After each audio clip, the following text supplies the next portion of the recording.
Hey everyone, today I'm going to walk you through my breadboard computer and show you how it works. Now at the moment it's paused, so I've actually stopped the clock so nothing's happening. And I'm going to walk you through a really simple program where we're just adding 1 to this number here. So at the moment it says 20, but I'm just going to reset it. So there's a little reset button here. You can go back to the initial state. And before I walk you through it, I'm just going to show you the program running and then walk you through what it actually takes to get a program running. So I'm going to unpause the clock. You can see a bunch of things happening. If you look at the output, you'll see it's gone to 1 now. And you can see it's actually doing quite a lot for every single addition. Now, this is going pretty slowly. So if I want, we can speed it up a little bit.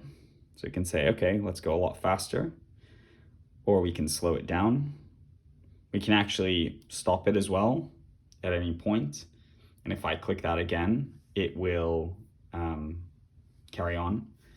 We have this little step function as well, so we can go through every single instruction one by one, which, for this demo is not really worthwhile given that we don't necessarily know what each instruction is doing. And so this is a programmable computer, which means that I can put in any program into it that calculates something and outputs out here. So it works a lot like, the computer that you have at home. Now, it's a lot harder to program, I have to say. So if I do want to program this, I've actually got a program in the RAM here. And the way that works is if I go into the programming mode, which you can see is the red light over there, I can actually look at what's in my RAM.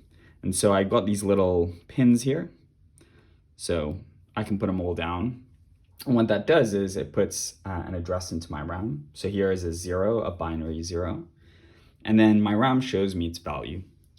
So the way that this computer works is that each position in the RAM gives it an instruction which explains to it what to do.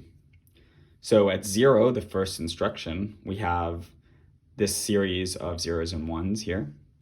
Now, that doesn't mean anything on its own, but what happens is the computer actually takes this value, puts it into its instruction register, and then from its instruction register, it actually figures out what it needs to do. So the instruction register maps to a control word. So this particular value will map to some particular control word. And what the control word is essentially each of these lights controls a different part of the computer. And you can see that there's, some little symbols that explain what it's doing. So, this is halt, this is memory in, etc. So each of them kind of control the input and output of the computer.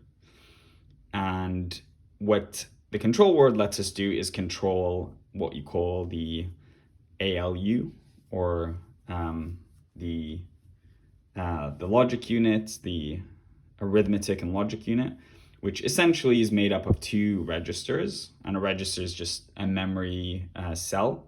And so what we can say is we want to take cell A and cell B, so the 2 registers, and let's say we want to add them together. Or let's say we want to subtract them, and then we want to take that output and put it into our output. And so that's how it works at a really high overview. And now, as I explained to you, this is, just a program, so we can change the program on the spot. So right now it's adding 1. And I know that it's only adding 1 because if I go to the last memory address, we have a 1 in there.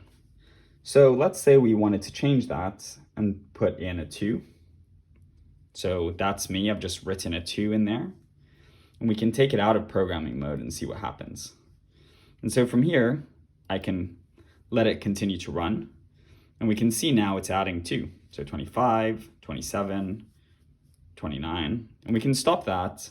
And again, we can change it to something else, or we can make a totally different program. Now, this is of course a very simple computer, but it's got all the parts needed to calculate anything small enough because it only has a few instructions that it can actually run through. So that's my breadboard computer.